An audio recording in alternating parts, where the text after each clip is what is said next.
Bubugin natin sila. Lang, bumbay doon, tara. Sasapukan ko yung mga yan.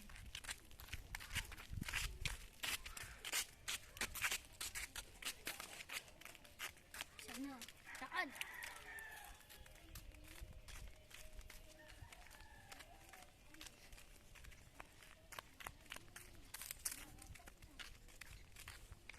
Hoy, ba't kayo nandyan?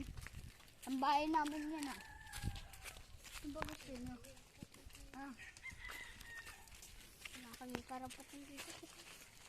Hoy. Wala kami ginagawa sa inyo ah.